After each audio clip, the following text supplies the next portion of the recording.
KLIA-வில் பாதுகாப்பு அம்சங்கள் மேம்படுத்தப்பட வேண்டும் என்பதில் அரசாங்கம் தெளிவாக இருக்கிறது. அதற்காக போலீஸ், மலேசிய ஏர்போர்ட்ஸ் ஹோல்டிங்ஸ் பெர்ஹாட், தேசிய பாதுகாப்பு மன்றம் ஆகியவை கலந்தாய்வு நடத்திட வேண்டும் என போக்குவரத்து அமைச்சர் ஆந்தனி லாக் தெரிவித்திருக்கிறார். குறிப்பாக மலேசியன் ஏர்போர்ட்ஸ் ஹோல்டிங் பெர்ஹாட்டுக்கு போலீஸ் நிச்சயம் உரிய ஆலோசனைகளை வழங்கும் என ஆந்தனி லாக் நம்பிக்கை தெரிவித்தார். என்றாலும் விமான நிலையத்தின் அனைத்து நுழைவாயில்களிலும் உலோகப் பொருட்களை கண்டறியும் கருவிகளை பொருத்துவது குறித்து அரசாங்கம் இன்னும் யோசிக்கவில்லை என்றார் அவர்.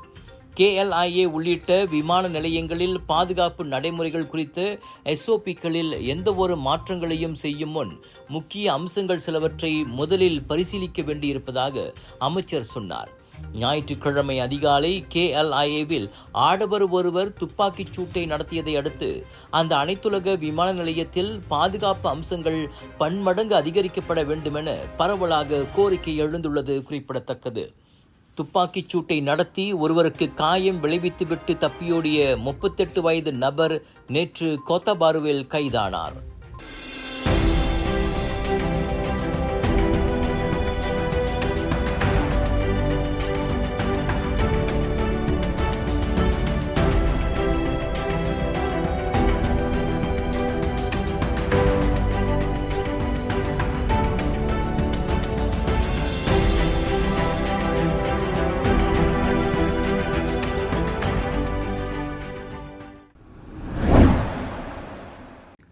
மலேசிய ஊழல் தடுப்பு ஆணையம் MACC தாம் முறைகேடு செய்திருப்பதாக குற்றம் சாட்டுவதாக முன்னாள் பிரதமர் டாக்டர் மகாதீர் முகமது கூறியுள்ளார்.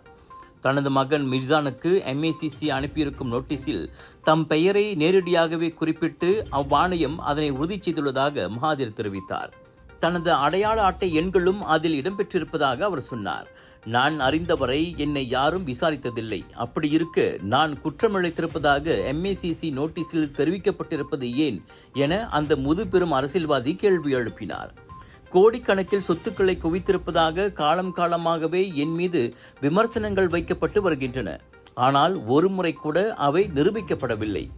எனவே தாம் நிரபராதி என கூறிக்கொண்ட மகாதீர் ஆதாரங்கள் இருந்தால் அவற்றை MACC வெளியிட வேண்டும் என்றார். சொத்து விபரங்களை அறிவிப்பது தொடர்பில் முன்னதாக MACC விசாரணைக்கு அழைக்கப்பட்டிருந்த மகாதீரின் 2 மூத்த மகன்களான தான்ஸ்ரீ மொக்சானியும் மிர்சானும் அந்த ஊழல் தடுப்பு ஆணையம் உண்மையில் குறிவைத்திருப்பது தங்களது தந்தையைத்தான் என ப்ளூம்பர்க் நேர்காணலில் கூறியிருந்தது குறிப்பிடத்தக்கது. மகாதீர் பிரதமரான ஆண்டான 1981 இருந்து தாங்கள் வாங்கி போட்ட சொத்துக்களை ஒன்றுவிடாமல் அறிவிக்க வேண்டும் என அவ்விருவரையும் MACC உத்தரவிட்டிருக்கிறது. சுவாச பிரச்சனை, சளி, இருமலுக்கு உகந்த தீர்வு சைலஜா பேபி ஹெர்பல் கிரீம். துளசி, கரிஞ்சீரகம், கிராம்பு போன்ற மூலிகைகளால் கொண்டு தயாரிக்கப்பட்டுள்ள சைலஜா பேபி ஹெர்பல் கிரீம் உங்கள் குழந்தைக்கு சிறந்த தேர்வு. ஜோஹோர் பத்துப்பஹாட்டில் உள்ள பேரங்காடி ஒன்றிலிருந்து காபா, பினி பிரார்த்தனை விரிப்புகள் என கூறப்படும் 11 கால்மிதிகள் பறிமுதல் செய்யப்பட்ட சம்பவம் தொடர்பில் சம்பந்தப்பட்ட நிறுவனம் நேற்று விளக்கமளித்துள்ள போதிலும் விசாரணை தொடரும். அவ்விவகாரம் தொடர்பில் குழப்பம் ஏற்பட்டுள்ளதாக கூறியுள்ள ஏயான் பிக் பேரங்காடி மற்றும் ANR ஃபேஷன் கலெக்ஷன் விநியோக நிறுவனம் ஆகிய தரப்புகளிடமிருந்து விளக்கம் பெறப்படும் என ஜோஹோர் இஸ்லாமிய சமய விவகாரங்களுக்கான ஆட்சிக்குழு உறுப்பினர் முகமது ஃபாரிட் முகமது காலித் தெரிவித்தார். சம்பந்தப்பட்ட பொருட்களை போலீஸ் பறிமுதல் செய்துவிட்ட போதிலும் விசாரணை தொடர்ந்து மேற்கொள்ளப்படும் என ஃபாரிட் சொன்னார். அவ்வளவு பெரிய நிறுவனம் விற்கப்படும் பொருட்களின் பெயர்களை ஒழுங்குபடுத்துவதில் அக்கறை காட்டாதது கவலை அளிக்கிறது. மினி பிரார்த்தனை விரிப்புகள் உன்னதமானவை. அவை எப்படி மிதியடிகளுடன் ஒன்றாக வைக்கப்பட்டன எனவும் ஃபாரிட் கேள்வி எழுப்பியுள்ளார். அதனால் அவர்களுக்கு எதிராக சிவில் மற்றும் குற்றவியல் சட்டங்களுக்கு உட்பட்டு நடவடிக்கை எடுப்பது குறித்து ஆராயப்பட்டு வருவதாகவும் ஃபாரிட் சொன்னார். முன்னதாக மினி பிரார்த்தனை விரிப்புகள் மிதியடிகள் என பெயர் குறிப்பிடப்பட்டிருந்த இடத்தில் வைக்கப்பட்டிருந்ததால் குழப்பம் ஏற்பட்டதாக நேற்று ஏயான் பிக் பேரங்காடியும் ANR நிறுவனமும் கூட்டாக வெளியிட்ட அறிக்கையில் கூறியிருந்தன. எனினும் அது உண்மை என்றால் சம்பந்தப்பட்ட நிறுவனம் அந்த விரிப்புகளை சரியான இடத்தில் வைத்திருக்க வேண்டும். சந்தேகங்களையும் கேள்விகளையும் எழுப்பும் வகையில் காபா படம் பொறிக்கப்பட்ட அது போன்ற விரிப்புகளை தாம் இதுவரை பார்த்ததில்லை என்று ஃபாரிட் கிண்டலாக கூறியுள்ளார். அதனால் அது போன்ற சம்பவங்கள் மீண்டும் நிகழாமல் இருப்பதை உறுதி செய்ய ஜோஹர் இஸ்லாமிய துறையும் ஜாக்கிம் மலேசிய இஸ்லாமிய மேம்பாட்டுத் துறையும் இணைந்து ஏஇயான் பிக் உட்பட நாட்டிலுள்ள அனைத்து மலாய், சீன மற்றும் இந்திய வர்த்தக மன்றங்களுக்கு விளக்கமளிப்பு அமர்வு ஒன்றை ஏற்பாடு செய்ய உள்ளதாகவும் ஃபாரிட் கூறியுள்ளார். ஸ்லாங்கூர் ரவாங் புக்கிட் செந்தோசா ஜலான் சரோஜாவில் உள்ள மளிகை கடை ஒன்றில் கொள்ளையிட்டு தப்பிச் சென்ற ஆடவன் ஒருவனை போலீசார் தேடி வருகின்றனர். அரிவாள் ஏந்தி கொள்ளையிட்ட அந்த மர்ம ஆடவன் கம்பி நீட்டுவதற்கு முன் கடையில் இருந்த பண இயந்திரத்தையும் உடைத்து சேதப்படுத்தி சென்றதை உலுஸ்லாங்கூர் போலீஸ் துணைத் தலைவர் முகமது யூனுஸ் உறுதிப்படுத்தினார். கடந்த ஞாயிற்றுக்கிழமை நண்பகல் மணி 12:30 வாக்கில் அக்கொள்ளை சம்பவம் நிகழ்ந்துள்ளது. கொள்ளையிட்டு வாகனத்தில் தப்பிச் செல்வதற்கு முன் பாதிக்கப்பட்டவருக்கு சொந்தமான 2 கைபேசிகளுடன் சுமார் 300 ரிங்கெட் ரொக்க பணத்தையும் அவன் களவாடி சென்றதாக அஸ்ரி ஒரு அறிக்கையின் வாயிலாக தெரிவித்தார். எனினும் அச்சம்பவத்தில் யாரும் காயமடையவில்லை. அச்சம்பவம் தொடர்பில் தகவல் அறிந்த பொதுமக்கள் போலீசாரை தொடர்பு கொள்ளுமாறு கேட்டுக் கொள்ளப்படுகின்றனர். தாம் இஸ்லாத்துக்கு மதம் மாறியது செல்லாது என அறிவிக்க கோரும் முயற்சியில் சபாவைச் சேர்ந்த கத்தோலிக் இளம் பெண் ஒருவர் வெற்றி பெற்றுள்ளார்.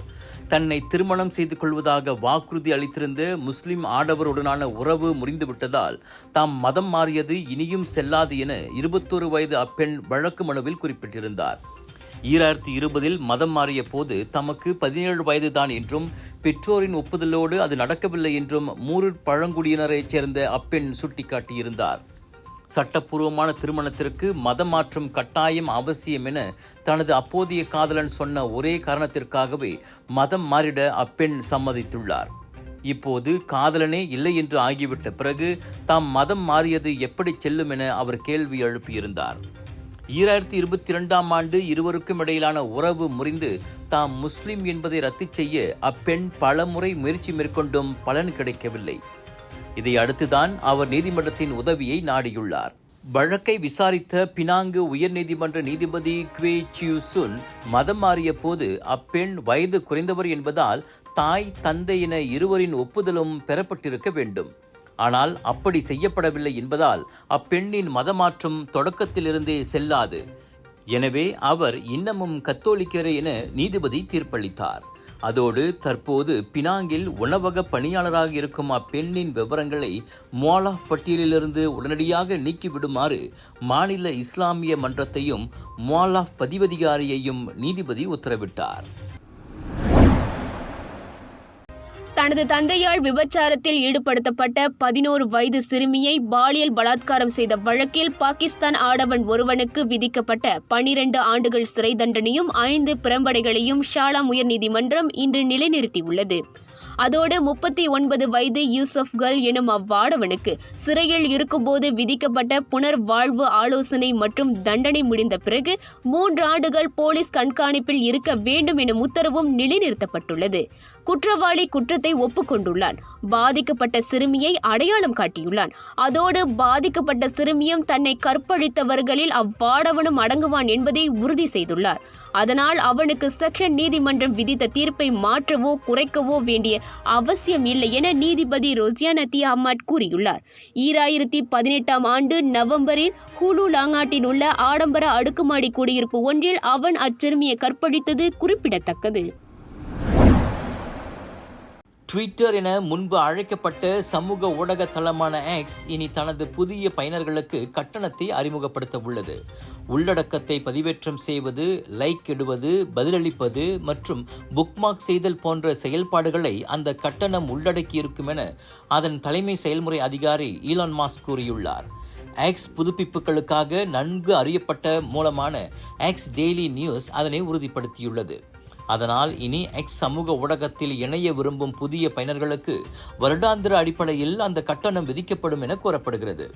எக்ஸ் சமூக ஊடகத்தில் அதிக அளவில் காணப்படும் போட் எனப்படும் தானியங்கி மோசடி தகவல்களை எதிர்த்து போராடுவதற்கான ஒரு நடவடிக்கையாக அந்த கட்டணம் விதிக்கப்படுவதாக ஏலன் மாஸ்க் தற்காத்து பேசியுள்ளார். இதற்கு முன் நியூசிலாந்து மற்றும் பிலிப்பீன்ஸ் பயனர்களுக்கு அந்த கட்டணம் விதித்து சோதனை செய்யப்பட்ட வேளை தற்போது அது அனைத்து புதிய பயனர்களுக்கும் விரிவுபடுத்தப்படுகிறது. ஸ்பேம் அல்லது மோசடிகளை குறைப்பதற்கும் பயனர் அனுபவத்தை மேம்படுத்துவதற்கும் ஏதுவாக அந்த கட்டணம் விதிக்கப்பட்டாலும் அதன் செயல்திறன் குறித்து கேள்வி எழுந்துள்ளது. அதோடு இலவச மாற்று சமூக ஊடகங்கள் இருக்கும்போது அந்த கூடுதல் கட்டணத்தால் சாதாரண பயனர்கள் ஏமாற்றம் அடையக்கூடும் எனும் கருத்தும் முன்வைக்கப்பட்டுள்ளது. அந்த கட்டண முறை அமலுக்கு வந்தால் புதிய பயனர்களுக்கு ஒரு $1 அல்லது $4.76 கட்டணமாக விதிக்கப்படும் என எதிர்பார்க்கப்படுகிறது. கடுமையான வாகன நெரிசலில் சிக்கி 18 மணி நேரத்திற்கு பின் வீட்டை சென்றடைந்த ஆடவர் ஒருவர் வீட்டு சாவியை தெலங்கானாவிலுள்ள தனது சொந்த ஊரில் தவறவிட்டு வந்ததை அறிந்ததும் எப்படி உணர்ந்தார் என்பதை பகிர்ந்து கொண்ட வீடியோ ஒன்று வைரலாகியுள்ளது. அந்நபர் ஏமாற்றத்துடன் காணப்படும் காணொளி அவரது டிக்டாக் கணக்கில் பதிவேற்றம் செய்யப்பட்டுள்ளதை அடுத்து அது இணைய பயனர்களின் கவனத்தை ஈர்த்துள்ளது. 18 மணி நேர பயணத்திற்கு பிறகு கோலாலம்பூர் வந்தடைந்தேன். ஆனால் எனது சாவியை தெலங்கானாவிலேயே தவறவிட்டு விட்டேன் என அந்த காணொளியின் கீழ் அவர் பதிவிட்டுள்ளார். அந்த காணொளியை இதுவரை 8 லட்சத்திற்கும் அதிகமானோர் பார்வையிட்டுள்ள வேளை 4000த்திற்கும் அதிகமான முறை பகிரப்பட்டுள்ளது.